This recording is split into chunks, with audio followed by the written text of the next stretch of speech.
Today's neurofeedback session went well. I had one yesterday and then today, and then it's going to be the holidays, so I will not be back for like 2 weeks based on him being out of the office for the holidays. So I will be back on the 4th of January. So I've got a couple weeks of not being there, which I am fine with. I've really enjoyed having the consistency of it, mostly twice a week since I started. And so I'm interested to see how I can kind of supplement that focused, calm, staying in the present that neurofeedback has offered me so far over the holidays, not having these appointments. Definitely, as much as I can weekly, continuing with my talk therapy with my therapist is going to be great, and that has always been very beneficial. But I was actually speaking with Anna about it yesterday, how I'm really proud of myself for having these supplemental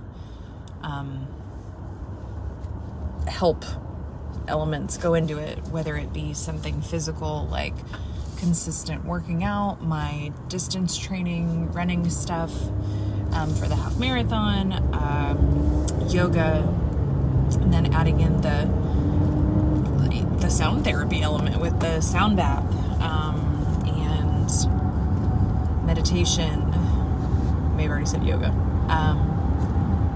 Taking time to have really meaningful, loving conversations with my friends, oftentimes surrounded by my experience with anxiety, and then that opening up doors for us to talk about things that maybe they're struggling with or that we have in common, and reading books and really trying to consume material. I'm gonna do a list of book recommendations that have been really formative in my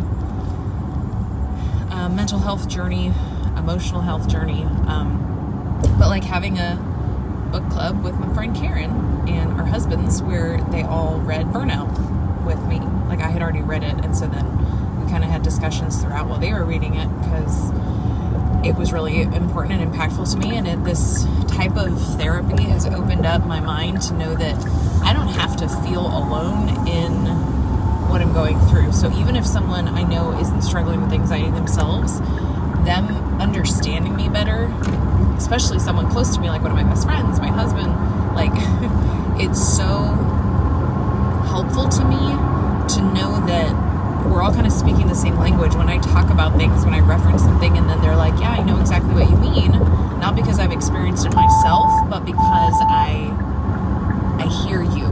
I've taken the time to understand that, so that's been really important. But taking care of myself in those ways, and then also talk therapy, having neurofeedback sessions, but all of that cumulative space, doing my meditation apps, working Nerva, that app that was the hypnotherapy stuff to help with my IBS, which has helped significantly, consistently. So many facets of what I'm doing, education-wise, to do my certified personal trainer stuff now that I have that under my belt. And I'm going to start working on my nutrition coach portion of that.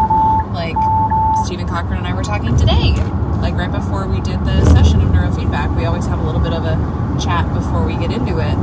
And he was talking to me about different studies and things that his friends have done. And we got into talking about fitness in general, because he knows that I've gotten my certification, and then nutrition, and how scientifically so much of that goes into, he was talking about a study about prostate cancer, which my dad passed away from prostate cancer, undiagnosed, untreated for so long that it got to a point that it spread and it was untreatable. But how studies that personal friends of his that have opened foundations and done so many scientific research studies about things like breast cancer and prostate cancer, and how they impact those like your diet impacts things like that, and chronic stress levels are impacted by things like that, which I thought was just makes complete sense. It's things that I've thought and I've felt make sense, but like hearing something that's scientific to back it up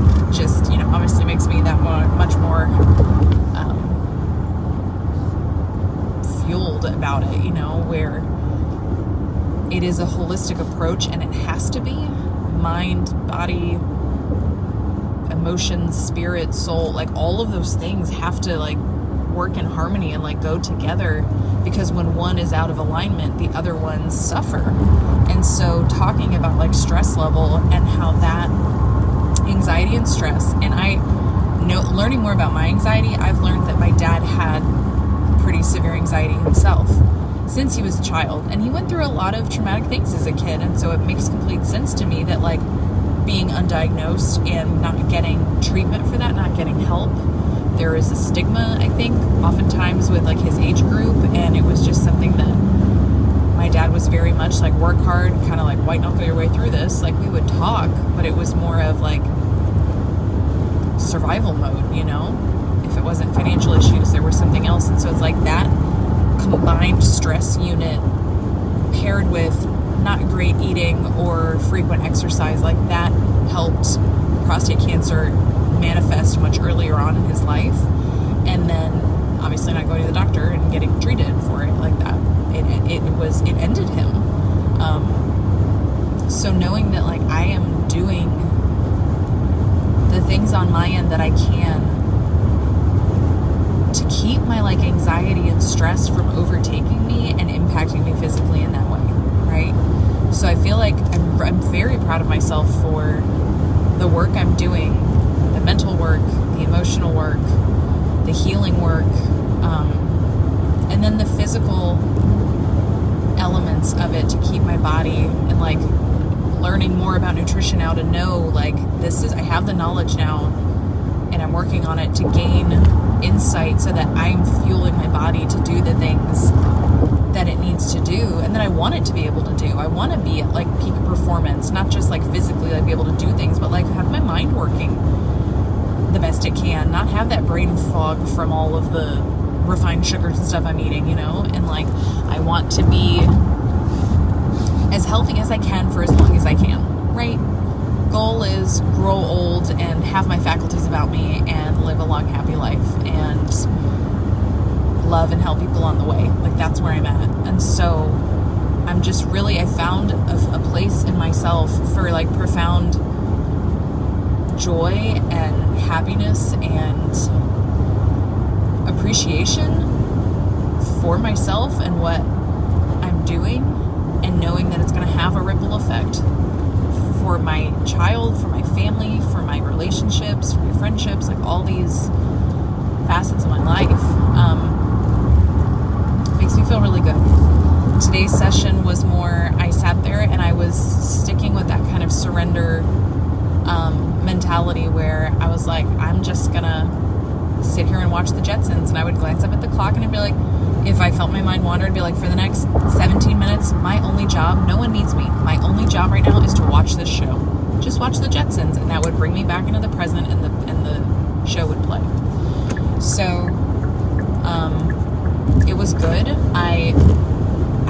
I was blinking a lot and I felt it. My eyes felt kind of dry. I need a fresh set of contacts, honestly, that I forgot to put in a couple days ago.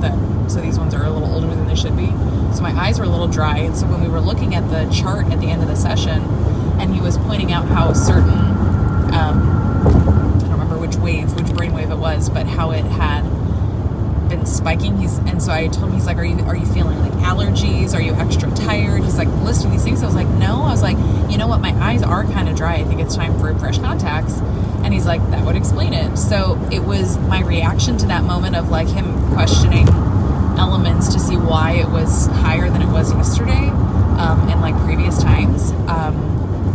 I didn't have a freak out moment of like, oh no, I did something wrong, my brain didn't learn fast enough. Like it wasn't anything like that, which I know previous me would have, that's where my head would have gone, but I just thought, okay, well I'm curious about it, let's troubleshoot it. And that's definitely to the credit of my therapist, Anna, who is always like, okay, let's get curious about the thing that you might end up being worried about before it becomes this big worry spiral of thought. Like, let's be curious about it and question, be like, okay, what's going on here? And so sitting there talking with him calmly about it, realizing, oh, I think I was probably blinking more frequently than I would normally because my eyes felt dry. And he's like, that would totally impact it. And I was like, oh, well, good to know. But even with that, how it only like incrementally went up, meaning that everything else was still like on track to where it should be, felt really good. So all that rambling to say, it was a good session, and I'll be back in a couple weeks.